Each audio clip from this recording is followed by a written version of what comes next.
Pattukkottai railway gate பகுதியில் சுரங்கப்பாதை அமைக்க வலியுறுத்தி 1000க்கும் மேற்பட்ட மக்கள் பேரணியாக சென்று வருவாய் கோட்டாட்சியரிடம் மனு அளித்தனர். கூடுதல் விவரங்களை தருகிறார் செய்தியாளர் ராஜா. ராஜா, என்னென்ன கோரிக்கைகளை முன் வச்சிருக்காங்க தற்போது போராட்டம் நடத்தி வரும் மக்கள்? நிச்சயமாக தஞ்சை மாவட்டம் பட்டுக்கோட்டை அண்ணா நகர் பகுதியில LC 94 ரயில்வே கேட் பாதை இருக்கு. இது ரொம்ப காலமா இருந்துச்சு. இந்த பாதையை அந்த பகுதியில் இருக்கக்கூடிய கிட்டத்தட்ட ஒரு 20,000க்கும் மேற்பட்ட பொதுமக்கள் அந்த பாதையை பயன்படுத்தி வந்தாங்க.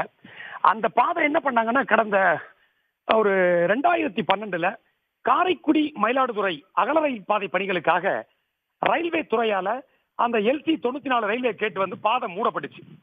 இதனால இப்ப கிட்டத்தட்ட ஒரு 12 வருஷம் ஆச்சு. இப்ப 2012 இருந்து இப்ப 2012 வருஷத்துல இந்த பகுதியில் இருக்கக்கூடிய, அதாவது அண்ணா நகர், சீனிவாச நகர், சிவக்கொல்லை, பூமல்லியார்குளம், RV நகர், சந்திரசேகர் நகர், இதை தாண்டி இது மொத்தம் 3 வார்டு வருது. 24 பட்டுக்கோட்டை நகராட்சியில 24, 25, 26 3 வார்டு பகுதி பொதுமக்கள்.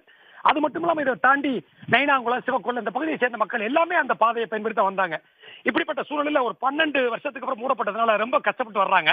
அதனால பல முறை மனு கொடுத்தாங்க. இப்ப கடைசி என்ன பண்ணிருக்காங்கன்னா, அந்த ரயில்வே துறை அதிகாரிகள் அந்த இடத்துல சுரங்கப்பாதை அமைக்கணும்னு சொல்லிட்டு அதை முடிவு பண்ணி, அதுக்காக அந்த ரயில்வேயும் துறையும் சுரங்கப்பாதை அமைப்பதற்கு ஒப்புதல் அளித்து அதற்காக ஒரு 2,38,00,000 ரூபாய் ஒதுக்கீடு செஞ்சுட்டாங்க.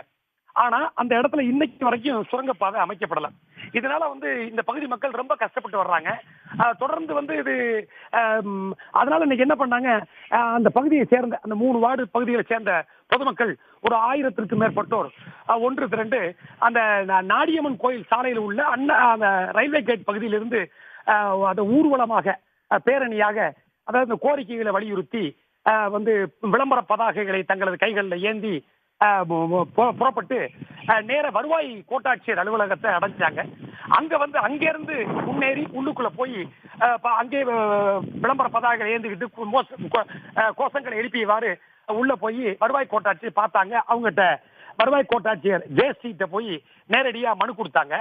அப்புறம் இந்த மக்கள் திரண்டு வந்ததை என்ன பண்றாங்க, அந்த கூட இருக்கக்கூடிய அதிகாரிகள் உடனே ஆடியோட்ட சொல்றாங்க. அவங்க உடனே வெளியில இந்த மக்களை சந்திச்சு இவ்வளவு பெரிய கூட்டம் வந்திருக்கு, என்னன்னு அவங்க கோரிக்கையில கேட்கறாங்க. அப்ப அவங்க இருக்கக்கூடிய பெண்கள் என்ன சொல்றாங்க, அதாவது நாங்க தொடர்ந்து இந்த பாதையை பயன்படுத்தி வந்தோம். 12 வருஷமா அந்த கேட்டு இந்த பாதையை எடுத்ததுனால இப்ப சாதாரணமா காலையில எங்க பிள்ளைங்களை அந்த ரயில்வே கிராஸ் பண்ணி தான் நாங்க போயிட்டு இருந்தோம்.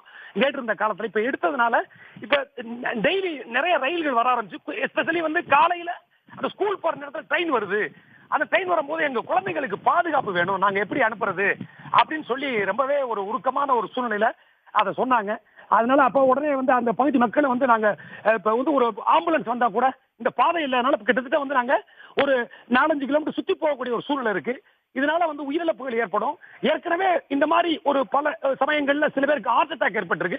அதுல ஒரு சில உயிரிழப்புகள் ஏற்பட்டுன்னு சொல்லி ரொம்ப ஒரு வருத்தத்தோட அந்த பெண்கள்லாம் அந்த வருவாய் கோட்டாட்சியர் ஜேசிட்ட முறையிட்டதை நம்மளால பார்க்க முடியுது. அதுக்கப்புறம் அவங்க அந்த மனுவை பெற்றுக்கிட்டு நான் உங்களுக்கு நல்ல உரிய நடவடிக்கை எடுக்கிறேன் அப்படின்னு சொல்லியிருக்காங்க. அது மட்டும் இல்லாம இது சம்பந்தமா வழக்கும் தாக்கல் செய்யப்பட்டு அதுவும் இந்த பகுதியிலே அந்த பகுதி மக்களுக்கு அது ஒரு சாதகமாக அமைந்ததாக தான் கூறப்படுது. இதனிடையே இந்த ஆடியோ ஒரு நல்ல தீர்ப்பு சொல்றோம்னு சொல்லியிருக்காங்க. இதுதான் இப்ப உள்ள நிலவரம். தகவல்களுக்கு நன்றி ராஜா. உடனுக்குடன் செய்திகளை தெரிந்து கொள்ள சன் நியூஸ் பெல் ஐகானை கிளிக் பண்ணுங்க.